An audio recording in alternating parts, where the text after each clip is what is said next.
শুভ সকাল বন্ধুরা, কেমন আছো তোমরা সবাই? আশা করছি তোমরা যে যেখান থেকে ভিডিওটা দেখছো প্রত্যেকেই খুব ভালো আছো। আর তোমাদের ভালোবাসায় আমরাও মোটামুটি ভালোই আছি।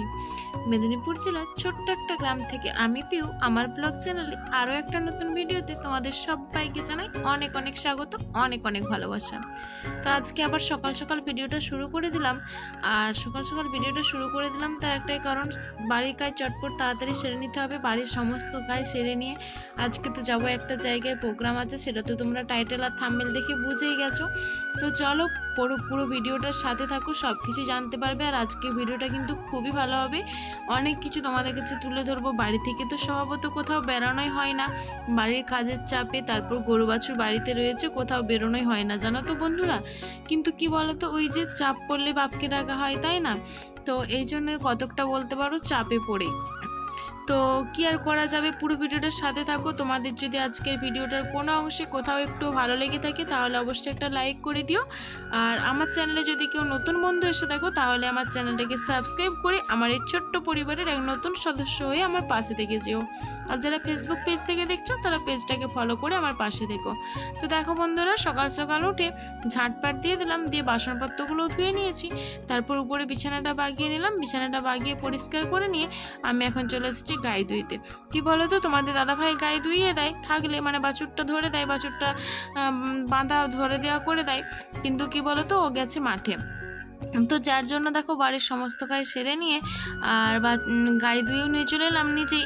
আর তারপর দেখো বাড়িতে একটু ভাত কিছু রান্না করে নিয়েছি, তারপর বেরিয়ে পড়েছি রেডি হয়ে, দেখতেই পাচ্ছ। আর এখন কিন্তু বাজে পুরো 12টার সময় বাড়ি থেকে বেরিয়েছি। তো সেই সকালের কাজকর্মের পর বাড়ির কোনো কিছুই কাজকর্ম তোমাদের সাথে শেয়ার করিনি, কারণ বাড়ির কাজকর্ম যদি শেয়ার করতে যেতাম তাহলে কিন্তু ভিডিওটা অনেক বড় হয়ে যেত। তো প্রতিদিন তো বাড়ির কাজকর্ম শেয়ার করি, তাই আর আজকে বাড়ির কাজকর্ম শেয়ার করলাম না। আর আজ এখন দেখো আমার গন্তব্যস্থলে পৌঁছে গেছি, যেখানে আসার কথা। কি বলতো, চারিদিক থেকে এমনভাবে মানে জড়িয়ে যাচ্ছি, মানে যেটা এটার পর এটা থেকে এটা করব ভাবছি, কিন্তু কোনোটাই ঠিকঠাক হচ্ছে না জানো তো। তাই কি বলতো, একটু আমরা তো শনিবার করতাম, কিন্তু শনি মন্দিরে পুজো দিতে আসা আর হতো না, কারণ আমাদের বাড়ির কাছে শনি মন্দির নেই। বাড়ি থেকে আমাদের অনেকটাই আসতে হয় শনি মন্দিরে, তো যার জন্য শনি মন্দিরে পুজো আর দেওয়া হয়নি কখনো। তো কি বলতো, এক প্রকার বাধ্য হয়ে জোরে, মানে মনের সাহস নিয়ে এলাম, জোর করে বাড়ির কাজকর্ম সব করে নিয়ে, কাজকর্ম করে সামলে, সব কিছু সামলে নিয়ে এক প্রকার বলতে পারো বাধ্য হয়ে আসলাম। কারণ আমাদেরকে বলা হয়েছিল শনি মন্দিরে পুজো দিতে, কিন্তু শনিবার করতে পুজো দিতে, শনিবারটা করতাম, কিন্তু পুজো আর দেওয়া হয়নি কখনো, তো অনেকটা দূরে বলে। তো আমি তোমাদের দাদাভাইও অনেকগুলো কাজের চাপে থাকে, এই জন্য বলিও না কখনো কিছু। তো এবারে তোমাদের দাদাভাইকে আমি একদম জোর দিয়েই বললাম যে না চলো পুজো দিয়ে আসি। তো দেখো তোমাদের দাদাভাই আর আমার ছেলে প্রথমে ধূপবাতি জ্বালিয়ে দিল, আর এখন আমি এই যে ধূপবাতি জ্বালিয়ে দিচ্ছি। তো দেখো তোমাদের দাদাভাই ওইদিকে বাতি জ্বালাচ্ছে, আর এখানে এই যে ধূপবাতি জ্বালিয়ে দিলাম। তারপর তো ভিতরে পুজো হবে। আর আজকে কিন্তু বিশেষ দিন একটা, আমরা জানতাম না আগে থেকে এখানে আসার, তো আসার পরে জানতে পারলাম আজকের দিনে এই মন্দিরটা শুভ উদ্বোধন হয়েছিল। তো যার জন্য অনেক মানুষ, অনেক বাজনা, সমস্ত কিছু হয়েছে এখানে, অনেক মানুষের সমাগম হয়েছে, যার জন্য যতটা পেরেছি তোমাদের সাথে শেয়ার করেছি। আর এই হচ্ছে শনি মহারাজ, তোমরা তো দেখতেই পাচ্ছ, বড় ঠাকুরের নাম নিয়ে দিনটা শুরু করে নাও, ভালোই হবে। তো যেটা বলছিলাম বন্ধুরা, আষ্টে পৃষ্ঠে মানে যেটাই ভাবছি সেটাই কিন্তু ঠিকঠাক মতো হচ্ছে না জানো তো।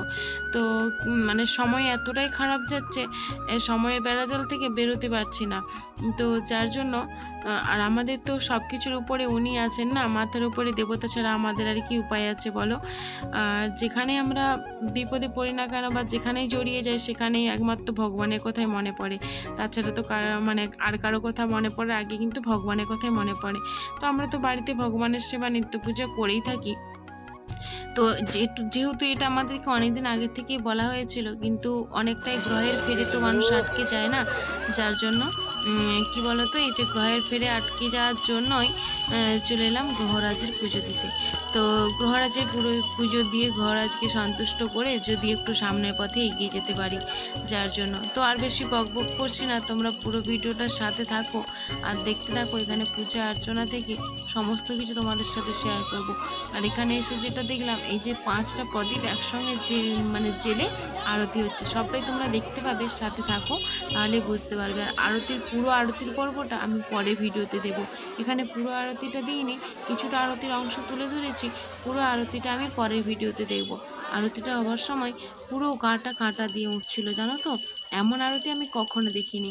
আমি পরের ভিডিওতে তোমাদেরকে এইখানে পুরো আরতিটা তুলে ধরবো তোমাদের সামনে, তো তোমরা দেখতে থাকো।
তো দেখো বন্ধুরা, ওখানে পুজো অঞ্জলি সমস্ত কিছু দেওয়া হয়ে গেল, আর এখন বাজে কিন্তু 5:30। তো সেই সকাল থেকে উপোস, জানো তো বন্ধুরা, এই 5:30টার সময় এখানে বসলাম। এখানে পুরোহিত মশাই বললো এখানে প্রসাদ হয়েছে, এখানে প্রসাদ খেয়ে সবাই বাড়ি যাবে। তো এই জন্য ওই মন্দিরেই প্রসাদ খেতে বসে পড়েছি। সবাই দেখো কত মানুষজন খাচ্ছে, আবার কত পিছনে দাঁড়িয়ে আছে। তো এখন আমাদের খাওয়া দাওয়া কমপ্লিট, তোমাদের দাদাভাই গাড়ি ব্যাক করছে, তো চলো বাড়ি যাই। তো দেখো বন্ধুরা, বাড়িতে আসার পর ফ্রেশ হয়ে একদম, ওই মন্দিরে অনেক নিয়মকানুন রয়েছে, যে পোশাকে যাওয়া হয় ওই পোশাকে বাড়িতে ঢুকতে নেই। তো ওই সব সমস্ত পোশাক ধুয়ে টুয়ে দিয়ে চেঞ্জ করে নিয়ে একটু বসেছিলাম। তারপর দেখো রাত্রিতে এখন লুচি ভাজছি, কারণ কি বলো তো, রাত্রিতে আর ভাত খেতে নেই, আর ময়দা খেতে হয়, যার জন্য এখন ঘি দিয়ে লুচি ভাজছি। আর এই দেবতার পুজো দিলে নাকি সরষের তেলও খেতে নেই। তো অনেক নিয়মকানুন রয়েছে, সবটাই গিয়ে জানতে পারলাম, আগে জানতাম না। তো শনিবার আগে করতাম, এমনি নিরামিষ খেতাম, তেমন কিছুই পালন করতাম না, কারণ জানতাম না। তো মন্দিরে গিয়ে অনেক কিছুই জানতে পারলাম। তো এখন আমরা লুচি ভেজে নিচ্ছি, আর লুচি হবে, আর হচ্ছে সঙ্গে ডাল হবে। আর এখন আজকে আর কিছু করব না, তো আজকে এই লুচি করার পর খাওয়া দাওয়া করে শুয়ে পড়বো। তো তোমাদের সাথে আর কিছু শেয়ার করার নেই, আজকের ভিডিওটা আমি এতটুকুই তোমাদের সাথে শেয়ার করলাম। যারা যারা এতক্ষণ পর্যন্ত আমার ভিডিওটার সাথে ছিল, সবাইকে অনেক অনেক ভালোবাসা, অসংখ্য ধন্যবাদ আমাকে এভাবে সাপোর্ট করার জন্য। আর যারা আমার পুরনো বন্ধু প্রথম থেকে এতদূর পর্যন্ত আমাকে এগিয়ে দিয়েছো, তোমাদের সবাইকে অনেক অনেক ভালোবাসা। আর যারা নতুন বন্ধু আমার পাশে থাকছো, তোমাদেরকেও অনেক ভালোবাসা। যতটা এসেছি শুধুমাত্র তোমাদের ভালোবাসা আর সাপোর্টে। আর তোমাদের ভালোবাসা আর সাপোর্ট থাকলে নিশ্চয়ই সামনের পথটাও এগিয়ে যেতে পারবো।